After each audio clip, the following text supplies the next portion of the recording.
সর্বাধিক বিশুদ্ধ মত অনুযায়ী অবতীর্ণের দিক থেকে কোরআনের সর্বশেষ আয়াত কোনটি? ক সূরা মাইদা আয়াত নম্বর 2, খ সূরা বাকারা আয়াত নম্বর 278, গ সূরা বাকারা আয়াত নম্বর 281, ঘ সূরা বাকারা আয়াত নম্বর 282।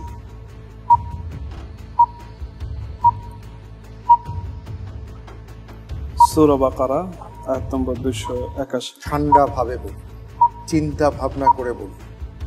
জি ফ্রিজ করে দেব। জি, সূরা বাকারা আয়াত নম্বর 281। লক করে দেয়া হোক গ সূরা বাকারা আয়াত নম্বর 281।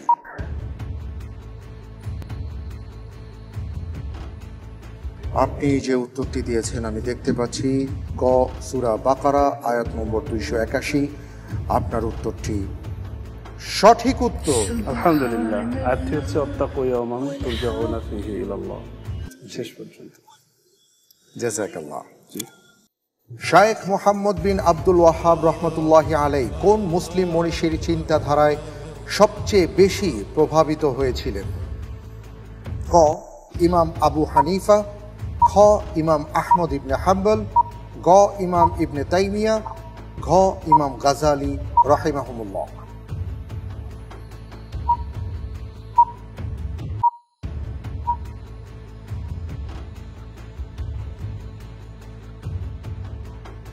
জি, এই প্রশ্নের উত্তরে আমি বেছে নিচ্ছি গ ইমাম ইবনু তাইমিয়া রাহিমাহুল্লাহ।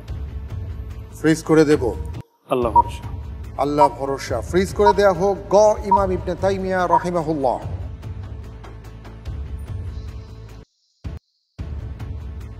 আপনি যে উত্তরটি দিয়েছেন আপনার উত্তরটি সঠিক হয়েছে। আলহামদুলিল্লাহ। Mohammad the Messenger of Allah exhibition চালু হয় কত সালে? ক 2013, খ 2014, গ 2015, খ 2017।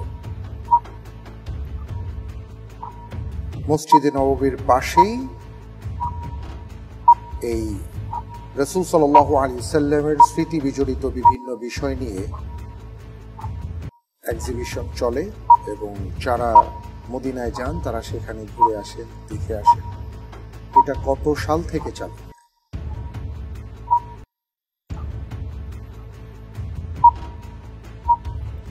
দুটি আপনার লাইফলাইন রয়েছে, স্মরণ করিয়ে দিচ্ছি।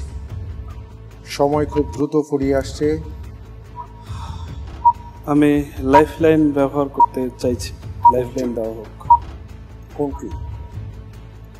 ইন্টেলিজেন্ট প্যানেলের। ইন্টেলিজেন্ট প্যানেলের সহায়তা দেয়া হোক।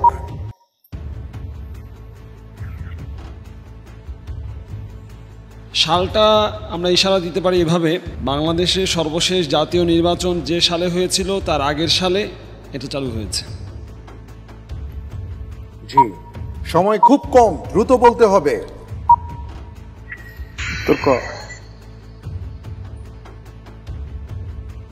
আচ্ছা, আলহামদুলিল্লাহ, আপনি পেয়ে গেছেন।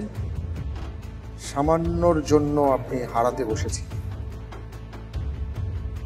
আপনি যে উত্তরটি দিয়েছেন আমি দেখতে পাচ্ছি ক বলেছেন।